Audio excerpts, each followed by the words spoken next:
तो students magnetic effect of current पे question देखते हैं अपन, बिल्कुल आसान सा। एक्चुअल में बायोट-सेवर्ट लॉ पे बेस्ड है, बहुत ही आसान क्वेश्चन है, ध्यान से सुनना, समझना कैसे करना है हमें सवाल को।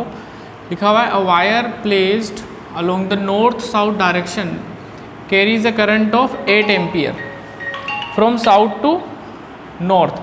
Find the magnetic field due to 1 centimetre piece of wire at a point 200 centimetre north east from the piece.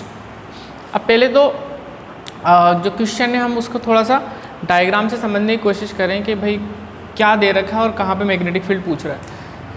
तो उसके लिए सबसे पहले हम डायरेक्शन बना लेते हैं। यहाँ पर ये हमारा नॉर्थ साउथ वेस्ट ईस्ट, ठीक है।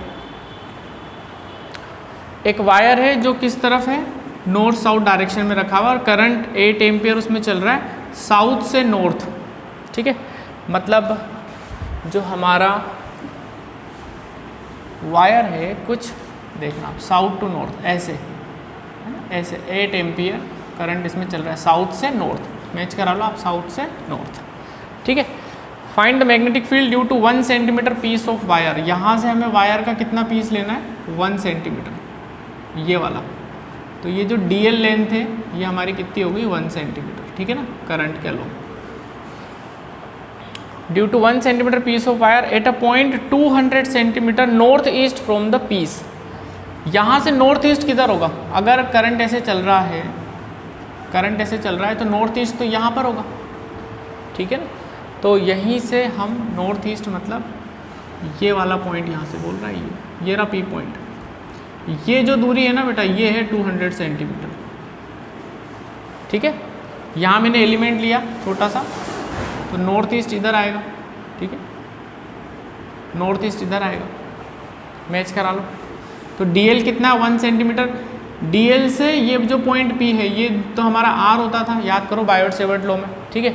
और DL वेक्टर और R वेक्टर के बीच का एंगल ये होता था थीटा। तो ये एंगल हमारा कितना होगा, 45 डिग्री, क्योंकि नॉर्थ ईस्ट का बोला हुआ है ना, तो ये एंगल 45 डिग्री होगा,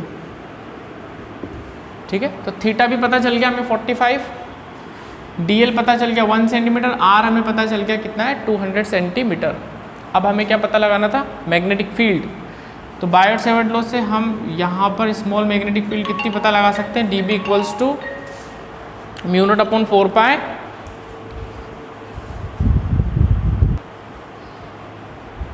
ठीक है। तो अब हम बायोट-सेवर्ट लॉ लगाते हैं, dB इक्वल्स टू कितना होता है, μ0/4 pi IDL sine theta upon R²। आप ध्यान से देखो सारी वैल्यूज हमें गिवन है। μ0/4 पाई की वैल्यू होती है 10⁻⁷, तो dB हमारा कितना हो जाएगा, इसकी जगह तो 10⁻⁷। I करंट कितना है, 8 एम्पियर। DL ये एलिमेंट की लेंथ कितनी ली हमने, 1 सेंटीमीटर, 1 सेंटीमीटर लिए, मीटर में करेंगे तो 0.01, ठीक है, इंटू साइन थीटा, थीटा कितना है बच्चों, ये रहा थीटा 45। तो साइन 45 की वैल्यू कितनी होती है, 1/√2, ठीक है ना, नीचे लगा देता हूँ 1/√2। μ0/4 पाई की जगह तो ये आ गया, I की जगह 8 आ गया, DL की जगह 0.01, साइन थीटा की वैल्यू 1/√2 अपॉन R²। R ये वाली दूरी होती थी यहाँ से लेके यहाँ तक, तो ये दूरी कितनी है, 200 centimetre, which is equal to 2 metre. तो यहाँ पर हम लिख देंगे 2 का स्क्वायर। आसान है एकदम। चलो तो dB की वैल्यू अगर हम सोल्व करेंगे तो ये कैलकुलेशन के बाद आएगा 1.4 10⁻⁹ और मैग्नेटिक फील्ड की यूनिट क्या होती है बच्चों, टेस्ला, तो T लिखेंगे यहाँ पे। तो इस तरीके से हमें बायोट-सेवर्ट लॉ को समझना है, किस तरीके से हमें क्वेश्चन करने हैं। सिंपल फॉर्मूला, DL लेंथ हो गई, I की डायरेक्शन में हम DL वेक्टर मानते हैं, ठीक है, और नॉर्थ ईस्ट बोला हुआ था इसलिए 45 डिग्री पे हमने इसको लिया। बोलो भाई, ठीक है।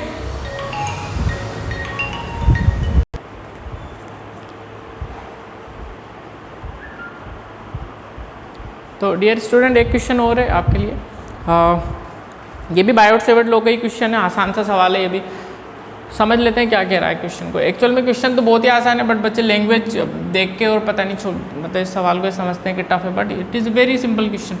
आप समझो सवाल को, NCERT का क्वेश्चन है ये। An element ΔL vector is equal to ΔXi is placed at the origin and carries a large current I equals to 10 ampere.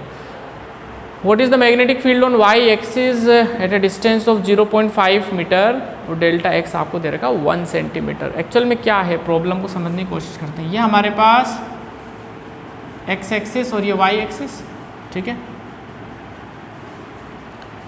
एक element delta L vector which is equal to delta X I cap. Delta X की value कितनी दे रखी है, 1 centimetre.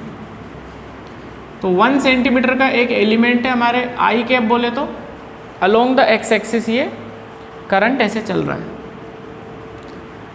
क्योंकि delta L vector, delta L D L vector की direction क्या होती थी, डी एल वेक्टर की डायरेक्शन अलोंग द करंट होती थी।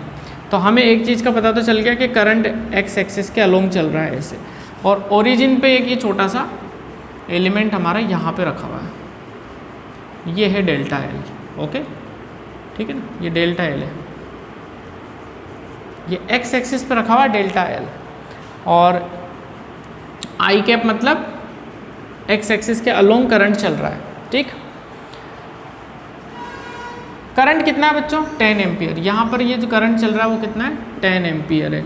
ओके, पूछा जा रहा है what is the magnetic field on Y axis, Y axis पर magnetic field at a distance of 0.5 metre. Y axis पे इससे 0.5 मीटर, मतलब यहाँ पर कोई पॉइंट है P, ये दूरी कितनी है 0.5 मीटर, ठीक है। ऐसे करंट चल रहा है इस एलिमेंट से वाई एक्सिस पर एक पॉइंट है P जिसकी दूरी है 0.5 मीटर, वहाँ पर मैग्नेटिक फील्ड कितनी होगी ये आपसे पूछा जा रहा है, ठीक। तो बड़ी आसान सी कैलकुलेशन है, आप समझना बात को। बायो सेवर्ट लॉ का इस्तेमाल करेंगे हम। बायो सेवर्ट लॉ क्या कहता है कि अगर ये करंट कैरिंग वायर है और इससे P पॉइंट R दूरी पर है, ये R हो गया, ठीक है ना, R वेक्टर हो गया हमारा DL से, तो I और ये P पॉइंट R, ये एंगल कितना हो जाएगा दोनों के बीच का 90 डिग्री। तो यहाँ पर जो इसकी एलिमेंट की वजह से छोटी सी मैग्नेटिक फील्ड बनेगी वो कितनी होगी, DB equals to μ0/4 pi IDL sine theta upon R square. सारी वैल्यूज हमें पता है, μ0/4 पाई की वैल्यू होती है 10⁻⁷। I कितना है बच्चों, 10 एम्पियर। DL लेंथ कितनी है हमारी, ये वाली delta X I cap, delta x magnitude है, तो डेल्टा एक्स कितना दे रखा 1 सेंटीमीटर, तो 1 सेंटीमीटर बोले तो 0.01 मीटर हो गया। आई हो गया, DL हो गया, ये आई हो गया बच्चों, ये DL हो गया। थीटा कितना है, थीटा कितना है 90 डिग्री, तो sine 90 upon R square. R होता है DL से ये वाला, ये दूरी कितनी है 0.5 का स्क्वायर। बस सॉल्व कर लो इसको। तो जब आप इसको सॉल्व कर लोगे तो DB आ जाएगा आपके पास, मैग्नीट्यूड आ जाएगा इसका 4 × 10⁻⁸ टेस्ला। एकदम आसान क्वेश्चन, 4 × 10⁻⁸ टेस्ला। ये तो हो गया मैग्नीट्यूड। अब डायरेक्शन भी आप दे सकते हो। डायरेक्शन क्या होगी इसकी, तो डायरेक्शन निकालने के लिए आप क्या करोगे, आपके पास दो चॉइस है बच्चों डायरेक्शन निकालने के लिए, या तो आप राइट हैंड रूल का इस्तेमाल कर लो या फिर आप वेक्टर का इस्तेमाल कर लो। तो वेक्टर का इस्तेमाल अगर करें हम तो DB की डायरेक्शन क्या होती है, DL क्रॉस R, है ना। इसकी वेक्टर नोटेशन मैंने आपको बताई थी। वेक्टर नोटेशन क्या थी इसकी, DB vector equals to μ0/4 pi I DL cross R by R³। तो जो DL क्रॉस R की डायरेक्शन होगी वो DB की डायरेक्शन हो जाएगी। तो वेक्टर से भी निकाल सकते हैं, राइट हैंड रूल से भी निकाल सकते हैं, मैं दोनों तरीके से आपको बता देता हूँ।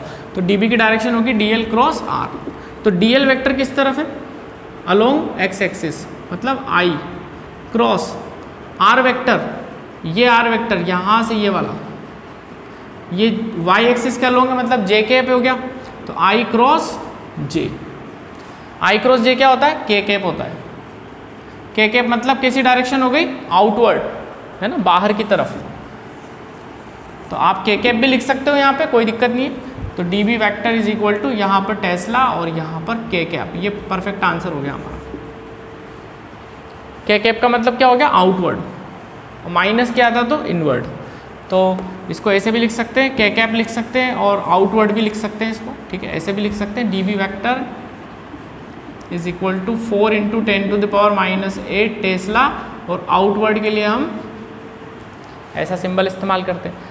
मान लो आपको ये क्रॉस प्रोडक्ट वाला मामला भूल गए आप, नहीं आया एकदम से ध्यान में, तो राइट हैंड रूल तो आना ही चाहिए आपको।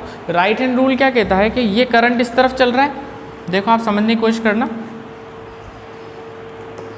ये करंट ऐसे चल रहा है इस वायर में, ठीक है, इससे वाई एक्सिस ये पी पॉइंट, यहाँ पर मैग्नेटिक फील्ड चाहिए मुझे, तो मैं राइट हैंड के फिंगर्स को along the direction of current curled करूँगा और इस पी पॉइंट तक जब लेके आऊँगा तो जो मेरी फिंगर्स है वो कैसी हो जाएगी, देखो बाहर की तरफ पॉइंट करने लग जाएगी, ठीक है ना। ऐसे चलाया मैंने, यहाँ चाहिए ना मुझे, तो इसको घुमा के मुझे यहाँ तक लाना पड़ेगा, ऐसे में जब लाऊंगा तो ये फिंगर्स कैसी हो जाएगी, बाहर की तरफ, ठीक। तो ऐसे राइट हैंड रूल से भी आप इसका आंसर दे सकते हो, क्रॉस प्रोडक्ट से भी आप इसका आंसर दे सकते हो। एकदम आसान क्वेश्चन है, आई होप आपको समझ में आ गया होगा। चलो 2 क्वेश्चन लिख लो आप ये।